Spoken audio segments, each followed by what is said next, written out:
Once upon a time, there was a house people called House of Rule, the house that remembers. But everyone knew one rule about that house. No single woman sleep under this roof. Mama Bisi ran that house. She was small and tough. And look could stop a fight. She kept the yard clean. She kept her rule strict. People obeyed her rule without asking why. Rules did not appear out of nowhere. This rule had a cause. It came from the night of pain and broken trust. To understand the house, must go back to the night that changed Mama Bisi's life. Long before the paint peeled, Mama Bisi was young. Her yard had children, songs in the morning, and a husband. They lived simply and hoped for a good future. Then Ego came into their life. Ego was a friend and neighbor. She smiled easily and made the streets brighter. She called Mama Bisi's sister. Mama Bisi trusted her. Ego was single, helpful, and often watched the house when Mama Bisi went to the markets. The women shared food and secrets. There was also Ejiro, Mama Bisi's husband. He was loud, handsome, and reckless. He came and went.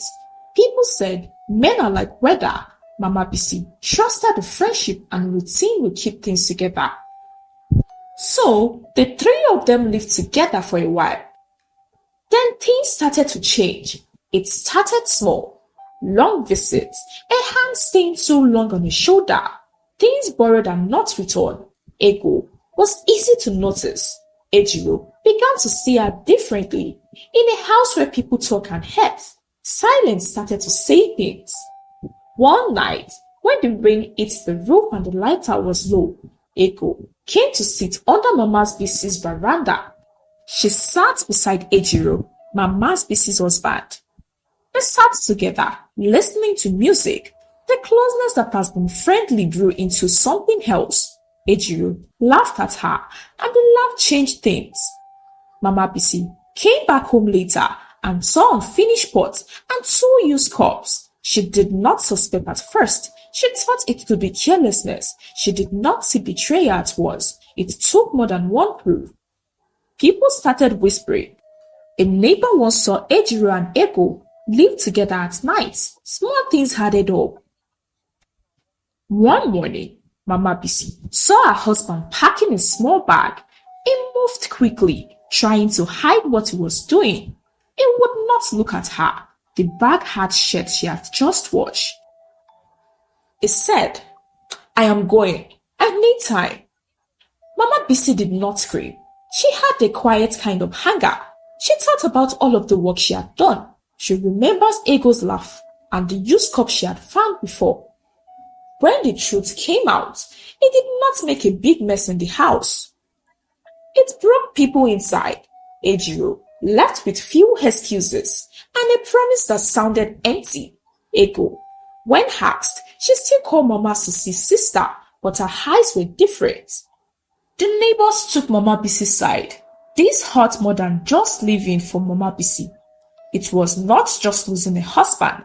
It was the fact that the woman she had called sister could take what she had had and not regret it. After that, Mama Bisi made a rule. She decided no single woman sleep under the same roof with her. She did not want to be cruel. She thought she was being safe. In her mind, single women might tempt other people's husband.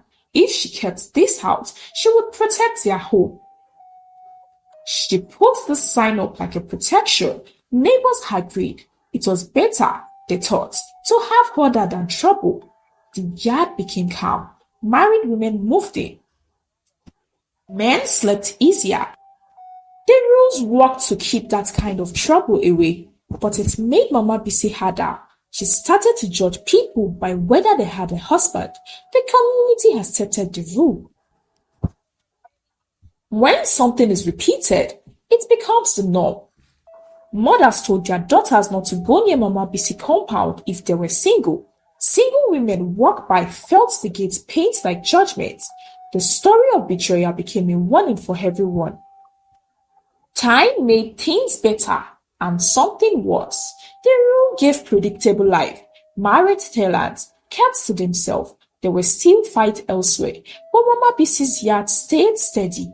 But the rules had a cost. The yard misses some kind of laughter. It means people who came hungry to work, even without a ring.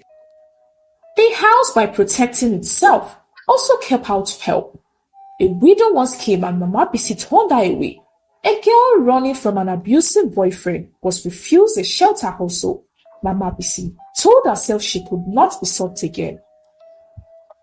Inside Mama Bisi, the rule drew teeth.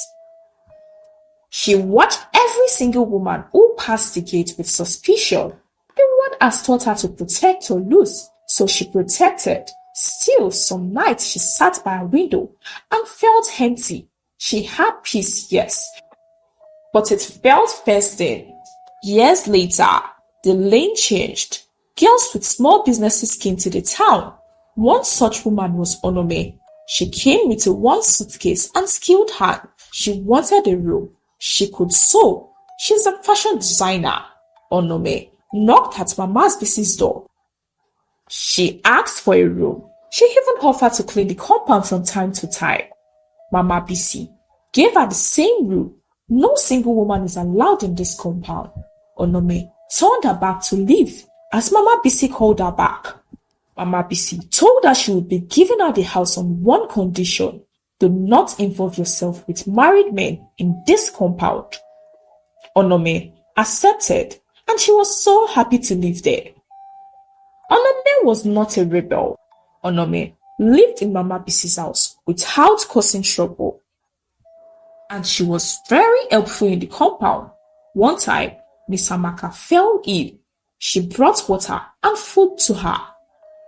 The neighbors liked her, but Mama Bisi watched from her window like a judge. Onome still remembers Mama Bisi's rule. Onome did not push. She accepted the rules as test. Tension rose when a married tenant husband, a young loud man, complained about Onome. He felt threatened by any woman who can manage household without a husband. He accused Onome of attracting attention. He liked that Onome seduced him. He told Mama Bisi to send her away. That night, voices rose. Mama Bisi defended her law. Onome, calm. She said she was only trying to live her life in this compound. She said she didn't do anything like that. Onome was told to leave the house. Onome has been lied against. Mama Bisi felt validated. She thought her rules were right, but the truth did not bring full comfort. Mama Bisi judged Onome with what her past best friend had once done to her. And so, Onome was chased away. News spread. Ego, who was once Mama Bisi's friend, who once had a bright life, found a lane colder. People avoided her place. The husband she has taken comfort with did not make her life better. It grew small and empty. He left later, and things did not go well for both of them.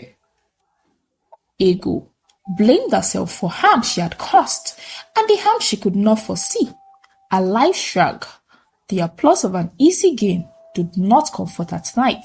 Months later, Mama Bisi heard another knock at her door. It was a businessman this time.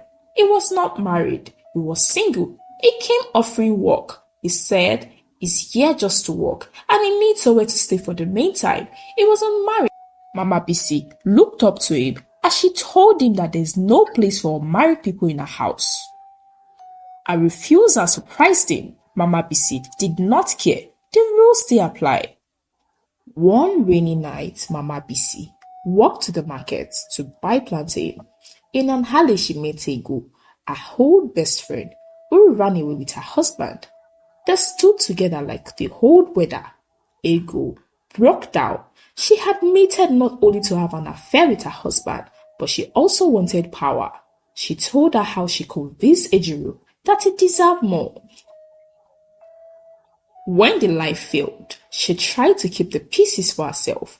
Her confession was not for show. It was her finally naming her mistakes. Mama Bisi listened. Her hardness softened.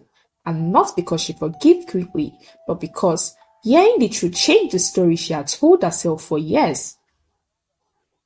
That she had only been wrong and never be part of the chain of choice that followed. Echo's apology was messy. It did not erase years of harm, but it showed that she was more than her worst heart. For Mama BC, hearing the truth brought relief and pain. It freed the past from rumor. But it also showed how much she had let pain made her hard. After that night, Mama BC looked for Onome, the girl she chased out, because her neighbor accused her of seducing her husband. Mama BC had to choose between the comfort of a room and the fairness of judging someone now. She called Onome and offered her a room because she measured the cost of the room and decided it was too high. Her voice was blunt as she said, "Onome, would you come back to live in my compound?